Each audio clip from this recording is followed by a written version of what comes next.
All right, so let's move on into talking some about their ideas and what do these individuals have to say about Christian life in the 3rd century and the engagement of Christian life. It appears toward the end of the 3rd century especially that there is less of a notion of strict separation. When Diocletian begins his persecution, there are Christians in the military.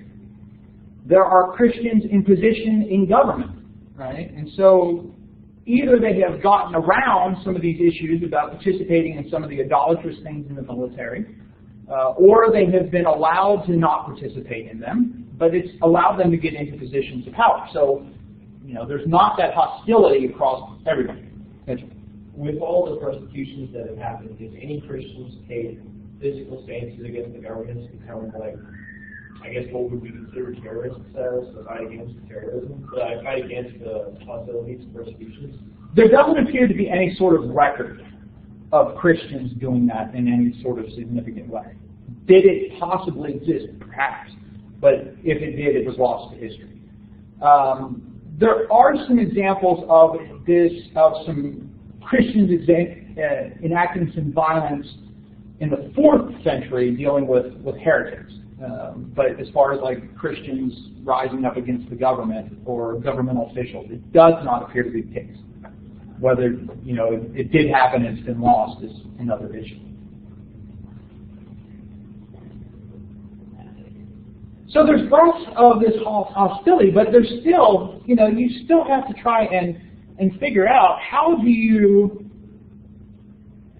respond to the world around you. And so people like Irenaeus, Clement, Tertullian, and Origen are those individuals, and again, there are probably others, and there definitely were others, some less known, some we're not going to talk about, but these are the most famous ones that are trying to make sense of this, right? How do you be a Christian in this culture? And thinking about especially this issue of Greek philosophy. How does philosophy, pagan philosophy, and Christianity relate? Should Christians avoid philosophy? Should they study philosophy? Is there a way to take a little here, leave a little there? What is it you do about this issue of philosophy? Now, some scholars have referred to Gnosticism as Platonism run wild, right? And so Gnosticism might be the extreme end of this continuum of positions on philosophy, with the Gnostics just kind of throwing everything together in a big vat and stirring it all up. But when it came to other individuals, there was usually a little bit more, what's the word I'm looking for? Discernment when it came to philosophy. So you didn't just automatically accept everything of philosophy. But even among the individuals we're looking at, there were distinct differences. For some, on the one hand, like Irenaeus, philosophy was just not something he really cared that much about. And so it doesn't appear as a major theme in his writings. Right? Now, he's concerned about heresies, he's concerned about Gnosticism, but it does not seem like, his concern is more from a pastoral standpoint, right, as a leader of the church standpoint, than really any sort of issue with philosophy. On the other hand, you have someone like Clement, who is open to using philosophy, specifically Platonism. Right? And so Clement, when he comes to Alexandria and eventually moves into becoming a teacher there, he's interested in converting upper classes, educated Romans, wealthy Romans. These are the people he's primarily targeting, and so philosophy for him is a way to connect with those people. And so Platonism, it would be a way to talk about it. Now, he did believe that philosophy could lead people astray. And so there's some aspects of philosophy that should be avoided. But philosophy for Clement was an act of divine providence, much like the prophets were for Judaism. And so he was willing to use Plato in his own life and in attempting to convert people. to make connections with the pagans. Clement believed that all truth was one. So if there's truth in philosophy, it comes from God. And for Clement, philosophy was given to the Greeks by God, just as the law was given to the Jews. And so the classical philosophers were to the Greeks as the prophets were to the Jews, and calling people back to the truth. So he's much more open to philosophy. A careful study of philosophy, he argued, will lead to truths like Scripture. Now, certainly Scripture would be more important than philosophy, but the idea that if you read philosophy carefully, you will come to the truth. And so he would be open to using the philosopher's critiques of Roman and Greek religion, as well as incorporating some concepts. Which, of course, may have led to him why he's interested in using allegory sometimes instead of focusing on more literal readings of texts. Tertullian, on the other hand, was very antagonistic to philosophy. To participate in pagan culture in any way, for Tertullian, is to sin. And so Tertullian's one who would say, you don't go to these shows, you don't go to the entertainments, you don't go to the circus, you don't get involved in the army. He would even argue that women shouldn't wear makeup. That makeup was something that the fallen angels of Genesis 6 had given to human beings in Tertullian's view, which, first of all, they probably weren't fallen angels in Genesis 6, but Tertullian believes that one of the things that causes the daughters of men to fall is makeup. Remember, he still writes that to my wife. So some woman possibly found him interesting. But he's very antagonistic. The religions of pagan society are too corrupt. The philosophies are too corrupt. And those pagan religions run through all of Roman life. So that's why you have to, be separate from everything. Is that even though it might look good, there's some aspect of that Roman religion that's connected there somewhere. And so Tertullian would say things like, what has Athens to do with Jerusalem? And so Athens, the center of philosophy, Jerusalem, the center of Christianity. What in common have the disciples of Greece and the disciples of heaven? And so there should be this very clear demarcation, especially when it came to philosophy. Philosophy will not lead you to the truth. Origen was much like Clement, and Platonism does influence a lot of his theology. His notions of pre-existent souls, some of the other things that he says that will be condemned later are very shaped by Platonism. He appears to be more critical than Clement does. Right? Clement is saying, if you study philosophy, you'll come to the truth. Origen, on the other hand, says you have to be very discerning. And so any of his students, he encourages, take from philosophy what could be used to prepare people for Christianity. And so suggesting that not everything in the philosophers is useful. But one of the ways that he referred to this was through referring to plundering the Egyptians. And so the idea of, when the Israelites are getting ready to leave Egypt, they're told to go to their neighbors and get gold and silver and all these other kind of things. And so they plunder the Egyptians. And so Origen's saying the same thing to his students. Right? Take these useful things from philosophy. But these can be useful as well. But there are some things that were not useful. A couple other things related to culture and society as we move forward, as we finish up thinking about this for the 3rd century. One is the development of Neoplatonism, which comes to the fore in the 3rd century.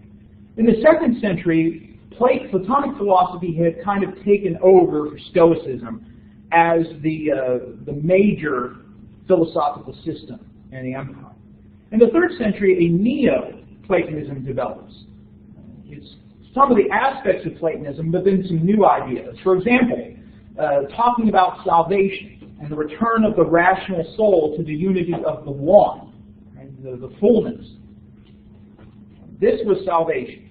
And so the Neoplatonic philosophers essentially were itinerant preachers almost, going around promoting this aspect of salvation, which included moral reform. Right? And so you had to experience this moral reform. You needed to be born again to overcome destiny or fate. And so there's this much more evangelistic type of component of Platonism and some changes that have taken place.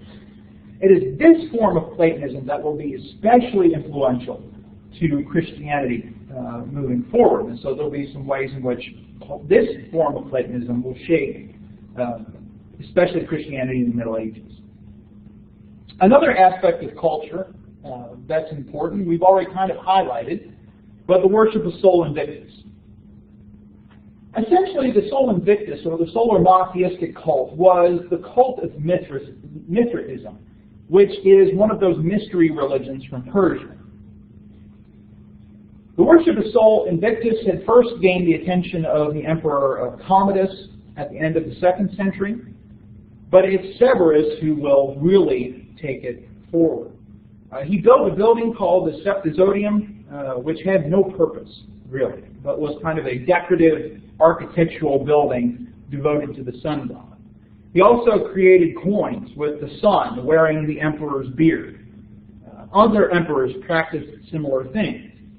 Aurelian, for example, made the sun god the supreme god of Rome. Later emperors would pledge allegiance to the unconquered sun. Right? So this idea is monotheistic in some ways, but focused on the sun. This will be important as we move into the 4th century as well, with the advent of Constantine. Because Constantine will try to hold on to some aspects of solar monotheism while also now reaching out to some things related to Christianity. Let's close this section by talking about Christian life in the 3rd century. Just some brief things to touch on here. Certainly it is a life lived among the pagans. While the 4th century will be a narrative of Christianity transforming an empire, 3rd century is still very much living within an empire, and a pagan one at that. And as we've seen before, Christians are really trying to live a life that's morally superior or morally better than the pagans. So a lot of focus and a lot of attention by authors is on living that moral life. Now certainly Christians failed, just as we do. But the idea is that we need to live this very moral life. Wealth also becomes an issue. Where in previous centuries, a lot of the people that became Christians might not have had a lot of wealth. Although there is some indication that there were wealthy people in Christianity. Right? Paul tells Timothy, warn those that are rich in this present age. And so there were rich people in Christianity, but by the 3rd century it's becoming more prominent, more prevalent. It becomes an issue. What do you do about some of these passages? Like Jesus' commands to the rich young ruler, right? Sell everything you have and give to the poor. Come and follow me. And so Clement writes that book, Who is the Rich Man That Can Be Saved? And essentially says that the rich could be saved through the obedience of the commands, but commands like sell all your possessions were meant to be understood mystically rather than literally. And so it was you had to kind of strip yourself of the desires of wealth so you can use your money wisely instead of you need to get rid of your money. So Christian teachers like Clement emphasized moderation. And that was true even when it came to things like eating and drinking. Where you would have in Roman life huge feasts, banquets, etc., moderation was the key for Christians. So that they only eat what was needed for health, so they would have something to share with others. You were especially to avoid drunkenness. Modesty was very important in dress, but also in action and speech, which were to be very moral. But you were also encouraged not to have too many slaves or servants, not to have ostentatious possessions like gold or silver couches, things like that. Tertullian, of course, tried to forbid Christians from going to shows or entertainments. often connected with idolatry, but the fact that he had to write against it suggests that Christians were going to the shows, they were going to these entertainments, right? And so certainly there were some that felt that this wasn't bad. So this struggle of trying to understand what to accept in the world, what to reject, is one that Christians, really in the 3rd century, and since then, it's been a challenge. Last questions or comments? All right, Lord willing, we'll pick up on Tuesday with some doctrines, looking at some of the teachers we've looked at already, and then talking about some of the practices, especially seeing some important changes and developments in that 3rd century.